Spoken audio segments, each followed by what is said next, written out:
Hello guys, welcome to our YouTube channel study with M. आज मैं आप सभी के लिए काफ़ी इंपॉर्टेंट क्लास लेके आई हूँ। तो देखिए, आज की इस क्लास में हम जीके जीएस एंड उत्तराखंड के मोस्ट इंपॉर्टेंट क्वेश्चंस डिस्कस करेंगे, जो कि आपके आगामी वीडियो एग्जाम के लिए काफ़ी इंपॉर्टेंट है।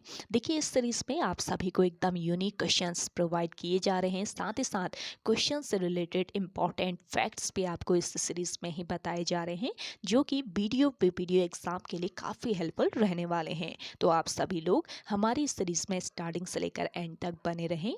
तो चलिए, आज के इस सीरीज को हम स्टार्ट करते हैं। स्टार्ट करने से पहले जिन लोगों ने अभी तक हमारे YouTube channel study with M को सब्सक्राइब नहीं किया है, वो सब्सक्राइब कर लें। साथ ही साथ बगल में जो बेल आइकन दिख रहा है, इसे भी प्रेस कर लें, ताकि हम कोई भी वीडियो डालते हैं तो उसका नोटिफिकेशन आपके पास जल्द से जल्द पहुंच जाए। आप सभी लोग हमारे टेलीग्राम चैनल को भी ज्वाइन कर सकते हैं। ये भी स्टडी विद एम के नाम से ही बना हुआ है, और टेलीग्राम चैनल पर रात को 8 बजे क्विज का भी आयोजन किया जाता है। काफ़ी इंपॉर्टेंट क्वेश्चन आपको क्विज के रूप में दिए जा रहे हैं, तो आप कोई ज्वाइन कर सकते हैं। तो चलिए, आज के सेशन को हम स्टार्ट करते हैं, और इस सेशन का पहला क्वेश्चन है, राज्य में CSIR भारतीय पेट्रोलियम संस्थान कहाँ स्थित है। देखिए, राज्य में CSIR भारतीय पेट्रोलियम संस्थान स्थित है देहरादून में। ऑप्शन 4 इस क्वेश्चन का करेक्ट आंसर है। और देखिए, हाल ही में इस संस्थान का 64वां स्थापना दिवस मनाया गया है। कब मनाया गया? 14 अप्रैल को। 14 अप्रैल को CSIR भारतीय पेट्रोलियम संस्थान का 64वां स्थापना दिवस मनाया गया है। और 14 अप्रैल को आपकी और भी जयंतियां होती है, जैसे कि बाबा साहेब अम्बेडकर जयंती, इसके अलावा महावीर स्वामी जयंती। IIP देहरादून की बात करें, यानी कि भारतीय पेट्रोलियम संस्थान देहरादून की अगर हम बात करते हैं, तो ये देश का एकमात्र बायोजेट ईंधन निर्माता है। और वर्ष 2018 में देहरादून से दिल्ली तक भारत की पहली बायोजेट ईंधन प्रचलित उड़ान में इसी बायोजेट ईंधन का प्रयोग किया गया था। नेक्स्ट क्वेश्चन देखेंगे, वर्ष 1971 के शहीदों को समर्पित 7वीं शौर्यांजलि यात्रा उत्तराखंड में कहां से शुरू हुई थी। देखिए, काफ़ी इंपॉर्टेंट क्वेश्चन है। 1971 के शहीदों को समर्पित 7वीं शौर्यांजलि यात्रा उत्तराखंड में ऋषिकेश से शुरू हुई थी। ऑप्शन सेकेंड यहाँ पे आपका राइट आंसर है।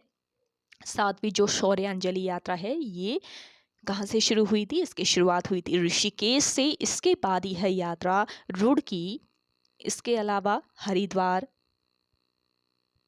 देहरादून, गाजियाबाद, हरियाणा, इसके अलावा हरियाणा से पंजाब की ये कई जिलों से होते हुए कहाँ पहुंची थी? पठानकोट पहुंची थी। तो ये ध्यान रखेंगे, पठानकोट यह यात्रा पहुंची थी, जो कि ऋषिकेश से शुरू हुई थी। कौन सी यात्रा थी ये? 7वीं शौर्यांजलि यात्रा। यह यात्रा 1971 के शहीदों को समर्पित यात्रा थी। तो ये ऋषिकेश से शुरू हुई थी और अंत में ये यात्रा पठानकोट पहुंची थी। नेक्स्ट क्वेश्चन है, सबरीमाला मंदिर भारत के किस राज्य में स्थित है। तो देखिए, सबरीमाला मंदिर जो है, ये भारत के किस राज्य में? केरल राज्य में स्थित है। ऑप्शन फर्स्ट यहाँ पे आपका राइट आंसर है। सबरीमाला मंदिर केरल राज्य के पतनमतिट्टा जिले में पेरियार टाइगर अभ्यारण्य के भीतर सबरीमलई पहाड़ पर स्थित एक महत्वपूर्ण मंदिर परिसर है, और यह विश्व के सबसे बड़े तीर्थ स्थलों में से एक है। और यह मंदिर किसको समर्पित है? अय्यप्पन को यह मंदिर समर्पित है। चलिए, अगला क्वेश्चन देखते हैं। नेक्स्ट क्वेश्चन है, सेंट मैरीज गिरजाघर कहाँ पर स्थित है। सेंट मैरीज गिरजाघर है आपके लैंसडाउन में। ऑप्शन थर्ड यहाँ पे आपका राइट आंसर हो जाएगा। सेंट मैरीज चर्च या सेंट मैरीज गिरजाघर लैंसडाउन का विख्यात पर्यटक स्थल है, और 1895 में रॉयल इंजीनियर्स के HB ह्यूम ने इस चर्च का निर्माण किया था। कब किया गया? 1895 में इस चर्च का निर्माण किया गया था। किसके द्वारा? HB ह्यूम के द्वारा। और वर्ष 1947 से अप्रयुक्त इस चर्च को गढ़वाल रेजिमेंटल राइफल्स सेंटर ने संग्रहालय के रूप में परिवर्तित किया। अगला देखेंगे, गढ़वाल जागृत संस्था का गठन कहाँ पर किया गया। देखिए, गढ़वाल जागृत संस्था जो थी इसका गठन किया गया था कहाँ पर, पौड़ी में। ऑप्शन सेकेंड यहाँ पे आपका राइट आंसर है। देखिए, 1939 में कांग्रेस द्वारा पौड़ी में इस संस्था का गठन किया गया था। कब किया गया था ये भी आपको पता रहना चाहिए। गढ़वाल जागृत संस्था का गठन किसके द्वारा किया गया, कांग्रेस के द्वारा इस संस्था का गठन किया गया। पौड़ी गढ़वाल में इसका गठन हुआ और कब हुआ, 1939 में हुआ। और प्रताप सिंह नेगी, इसके अलावा उमानंद बड़थवाल, प्रताप सिंह नेगी और उमानंद बड़थवाल इस संस्था के प्रमुख थे।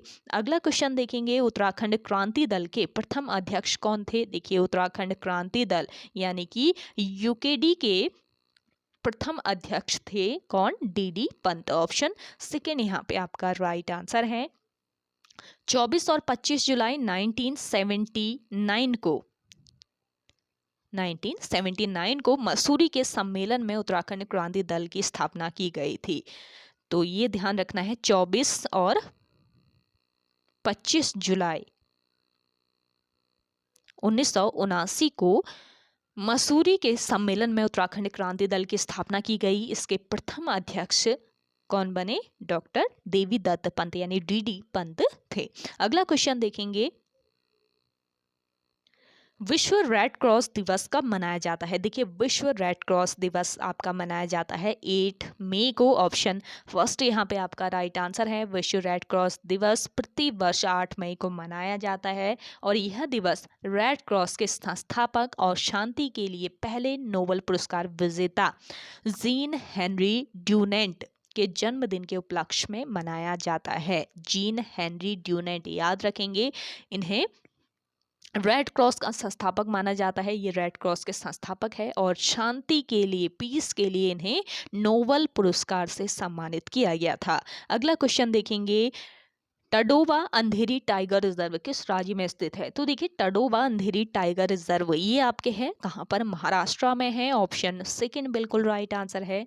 टडोबा अंधेरी टाइगर रिजर्व महाराष्ट्र राज्य के चंद्रपुर जिले में स्थित है। चंद्रपुर जिले में महाराष्ट्र राज्य के ये स्थित है। विशेष रूप से महाराष्ट्र का सबसे पुराना और सबसे बड़ा राष्ट्रीय उद्यान टडोवा नेशनल पार्क, जिसे टडोवा अंधेरी टाइगर रिजर्व के रूप में भी जाना जाता है, ये भारत में मौजूद भारत के 47 परियोजना टाइगर रिजर्वों में से एक है, यानी कि टाइगर प्रोजेक्ट में ये शामिल है और यह नागपुर शहर से लगभग 150 किलोमीटर की दूरी पर स्थित है।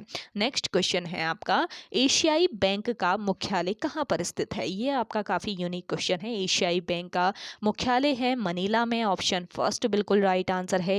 एशियाई विकास बैंक जो है ये एक क्षेत्रीय विकास बैंक है और इसकी स्थापना 19 दिसंबर 1966 को एशियाई देशों के आर्थिक विकास के सुगमीकरण के लिए की गई थी और यह bank UN economic commission for Asia and for east और गैर क्षेत्रीय विकसित देशों के सदस्यों को सम्मिलित करता है। इस बैंक की स्थापना 31 सदस्यों के साथ हुई थी और इसका जो हेडक्वार्टर है ये मनीला फिलीपींस में है। अगला क्वेश्चन देखेंगे, किस दर्रे से सतलुज नदी भारत में प्रवेश करती है। तो देखिए, सतलुज नदी जो है ये भारत में प्रवेश करती है शिपकिला दर्रे से। ऑप्शन सेकंड बिल्कुल राइट आंसर है। शिपकिला दर्रा हिमालय का एक प्रमुख दर्रा है और यह हिमाचल प्रदेश राज्य के किन्नौर जिले को, हिमाचल प्रदेश राज्य का जो किन्नौर जिला है इसको ये तिब्बत के नगारी विभाग के जांदा नामक जिले से जोड़ता है। किन्नौर को ये जांदा नामक जिले से जोड़ता है। सतलुज नदी जो है ये कहाँ से निकलती है, अगर आपको आंसर आ रहा है कमेंट करके बताइएगा कमेंट सेक्शन में।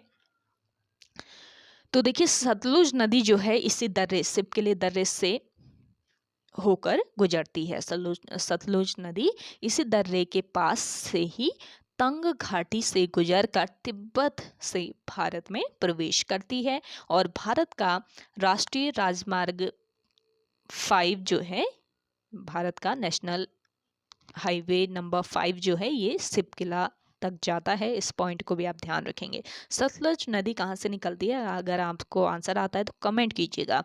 अगला देखेंगे, गोरखा उडियार कहाँ पर स्थित है?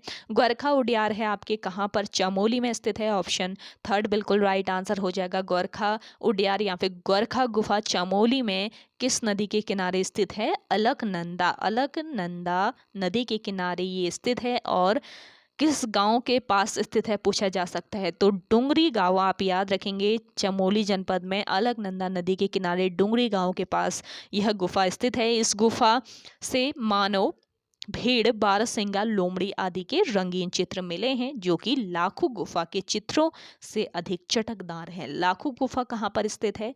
कमेंट कीजिए जल्दी से। अगला देखेंगे, सालार जंग संग्रहालय कहाँ पर स्थित है? सालार जंग संग्रहालय है आपके हैदराबाद में। ऑप्शन फर्स्ट बिल्कुल राइट आंसर है। सालार जंग संग्रहालय कहाँ पर? तेलंगाना राज्य की राजधानी हैदराबाद शहर में मूसा नदी के दक्षिणी तट पर दार उल शिफर में स्थित एक कला संग्रहालय है। और यह भारत के 3 राष्ट्रीय संग्रहालयों में से एक है। ये ध्यान रखेंगे, भारत के 3 राष्ट्रीय संग्रहालयों में से एक है सालार जंग संग्रहालय। और यह हैदराबाद शहर के पुराने शहर जैसे कि चार मीनार, मक्का मस्जिद आदि महत्वपूर्ण स्मारकों के करीब है। और इसे कब स्थापित किया गया था ये भी आपको पता रहना चाहिए। सालार जंग संग्रहालय की स्थापना कब हुई थी? 16 दिसंबर 1951 में इसकी स्थापना की गई थी। चलिए अगला क्वेश्चन देखते हैं। प्रजा मंडल की मांग को लेकर जन आंदोलन किसके काल में हुआ? देखिए, प्रजा मंडल की मांग को लेकर जन आंदोलन हुआ था और ये आंदोलन हुआ नरेंद्र शाह के काल में। ऑप्शन थर्ड बिल्कुल करेक्ट आंसर है। देखिए, टिहरी राज्य प्रजा मंडल की स्थापना किसने की थी? श्रीदेव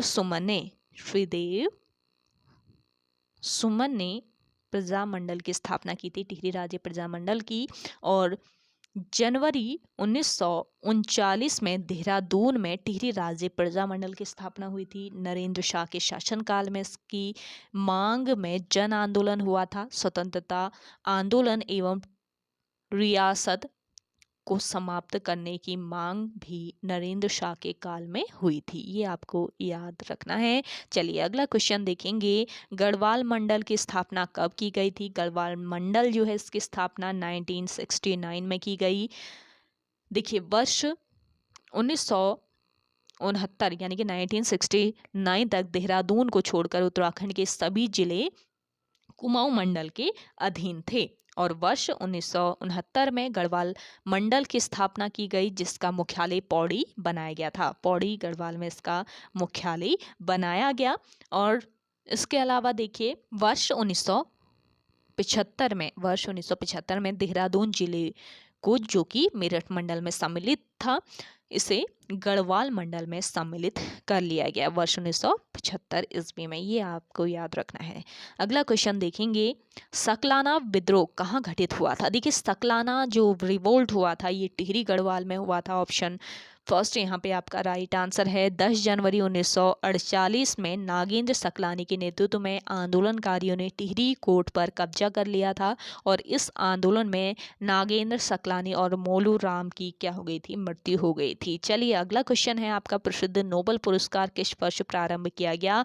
देखिए, इंपॉर्टेंट क्वेश्चन है। आप सभी को आज का ये सेशन पसंद आ रहा है तो आप सभी लोग लाइक कर लीजिए। जिन लोगों ने अभी भी हमारे YouTube channel study with M को सब्सक्राइब नहीं किया है वो सब्सक्राइब कर लीजिए। सेशन को जरूर शेयर कीजिएगा अपने दोस्तों के साथ, अपने व्हाट्सएप ग्रुप्स में। डेली सुबह 10 बजे आप सभी को ये सेशन प्रोवाइड किया जाता है, तो आप डेली इसे फॉलो कर सकते हैं। स्टडी विद एम पर विजिट करके वीडियो एग्जाम के लिए काफ़ी हेल्पफुल ये रहने वाला है।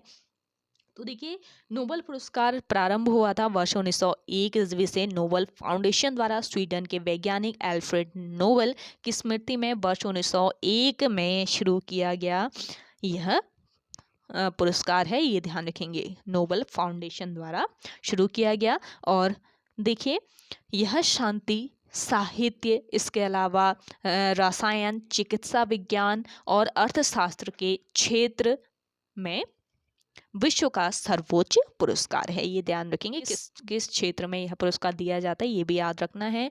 और एल्फ्रेड नोबेल ने कुल 300 55 आविष्कार किए थे, जिनमें से 1947 में किया गया डायनामाइट का आविष्कार इनका एक प्रमुख आविष्कार था। इस पॉइंट को याद रखेंगे। तो इन्हीं के स्मृति में यह सम्मान दिया जाता है, अल्फ्रेड नोबेल की स्मृति में। और नोबेल फाउंडेशन की स्थापना कब की गई थी, ये भी पूछा जा सकता है आप लोगों से। तो नोबेल फाउंडेशन जो था, इसकी स्थापना 29 जून 1900 को हुई थी। 29 जून 1900 को इसकी स्थापना हुई थी और 1901 से नोबेल पुरस्कार दिया जाने लगा। अर्थशास्त्र के क्षेत्र में नोबेल पुरस्कार की शुरुआत कब हुई, पूछा जा सकता है। अर्थशास्त्र के क्षेत्र में नोबेल पुरस्कार की शुरुआत की गई थी 1968 से।